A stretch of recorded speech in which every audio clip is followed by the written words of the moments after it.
What would you do if, overnight, the only thing keeping you alive was taken away? No job, no family, no savings.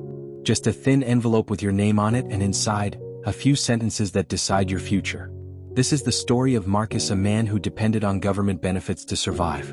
Until the day a new policy claimed he was no longer eligible. What followed was a spiral into darkness, and a hard lesson about mental health, resilience, and the power of human connection. Marcus was 43, single, no kids, and out of work after his factory job shut down 3 years ago. That job wasn't just a paycheck, it was his identity. For nearly 20 years he worked on the assembly line, building parts for heavy machinery. It was loud, exhausting, and dangerous work, but it was steady. He woke up every morning at 5, packed the same lunch, 2 sandwiches and a thermos of coffee, and walked to the bus stop no matter how hot or cold it was. Over the years, Marcus sacrificed his health for that job. A few years before the factory closed, a heavy crate fell onto his right foot. The injury never fully healed. He limped for months, but with rent to pay, he couldn't afford to take time off. By the time the factory doors were locked for good, he was already living with chronic pain. Doctors told him it was becoming a podiatry condition. The bones in his foot had weakened, and untreated nerve damage made every step feel like walking on glass. At the same time, his vision started to blur. What he thought was just fatigue from long shifts turned out to be cataracts developing in both eyes. The world slowly dimmed, road signs became smudges, faces lost their detail, reading paperwork became a struggle. He was placed on a government health waitlist for surgery, told he'd have to wait months, maybe more than a year, before he'd see a specialist. Until then, there was nothing they could do. When the factory closed, Marcus tried to stay positive.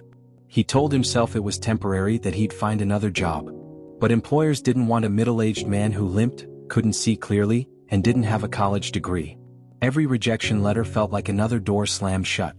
He survived on government benefits. They paid for rent in a modest 1-bedroom apartment, covered part of his food costs, and gave him access to basic health care, but nothing beyond that. The cataracts got worse. His foot throbbed with every step. Yet Marcus pushed through because he believed that someday things would turn around. Then one morning an envelope arrived. Thin, official, cold. After a routine review, you no longer qualify for monthly assistance. Benefits will cease immediately. No warning. No explanation he could understand. Just a few lines of bureaucratic language that tore his life apart. At first, Marcus thought it was a mistake. He spent hours on hold with government offices, waiting to speak to someone who might explain. Every call ended the same: "I'm sorry, there's nothing we can do. Your case is closed." Marcus applied for jobs. Dozens of applications sent into the void, no calls back. No interviews. Just silence. And slowly, something inside him began to break. Psychologists call this learned helplessness. When repeated failures make you believe nothing you do will ever change your situation. It's not laziness. It's not weakness. It's the brain shutting down under pressure, convincing you that effort is pointless. As days passed, Marcus stopped trying. He stayed in his apartment with the curtains drawn. Mail piled up on the table, unopened. Dishes collected in the sink. He stopped eating regular meals, not because he wanted to, but because he couldn't afford them. His failing eyesight made everything worse. Simple tasks, boiling water, reading instructions, taking medication, became dangerous. And with his injured foot throbbing, even a short walk to the corner store felt like climbing a mountain. The depression was silent at first, then loud. It told him, "You're worthless. You're invisible. No one cares." The anxiety kept him awake at night. What if the landlord called? What if there was an eviction notice tomorrow? He felt trapped in a maze with no exit. By the end of the first week, Marcus wasn't just worried about money, he was questioning his entire existence. Why does it feel like I'm being erased? If the system says I don't deserve help, maybe they're right. Every knock at the door jolted him with fear. Every ring of the phone felt like bad news.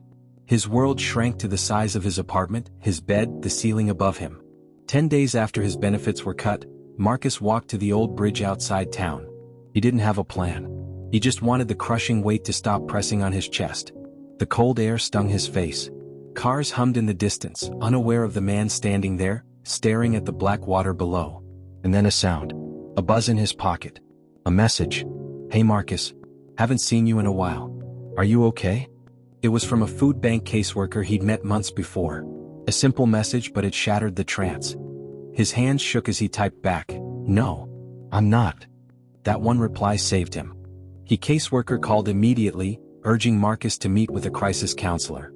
Within hours, Marcus was connected to emergency food assistance and short-term rental support. But most importantly, someone finally looked him in the eye and listened. This story highlights something crucial. Abrupt policy changes don't just hurt financially. They tear at the core of mental health.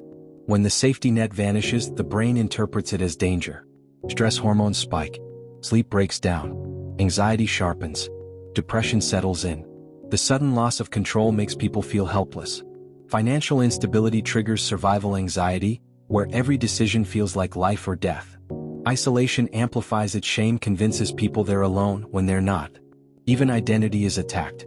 When you lose a job or a steady income, you start to question your worth as a person. Through therapy, Marcus learned tools to climb out of this spiral. These are coping strategies anyone can use in moments of crisis. Reach out early. Even one call or text can interrupt dangerous thoughts. You don't have to wait for rock bottom to ask for help. Use grounding exercises. Simple breathing techniques, focusing on sights and sounds around you, or writing down what you're feeling can stop your mind from racing out of control. Build small routines. Even if it's just getting out of bed, making coffee, and opening the curtains, these small steps rebuild a sense of control. Seek community resources. Food banks, local charities, and advocacy groups exist for moments like these. They are not charity, they are community. And most importantly, seek professional help. Crisis counselors, therapists, and support hotlines are trained to guide people through these storms. Over time, Marcus stabilized. It wasn't a magic recovery, there was no sudden job offer or windfall of money. But he realized he wasn't invisible. He wasn't worthless. He discovered that asking for help isn't weakness, it's survival. Months later, Marcus reflected on what happened. He admitted there were moments when he hated himself for being in that position. But therapy helped him understand that his situation wasn't a personal failure, it was a system failing to protect those who needed it most. He learned that mental health isn't just about inner strength. It's about having structures of support, friends, professionals, communities that can catch you when you fall. He also learned to speak up, to share his experience, and to remind others that losing benefits, losing a job, or struggling financially does not define your worth as a person. Marcus's story is real and it's happening to thousands of people right now. When policies change, lives are shaken in ways that statistics can't measure. Behind every letter, there is a human being fighting not just to live, but to be seen. If you or someone you know is facing a crisis, reach out. A single message can save a life.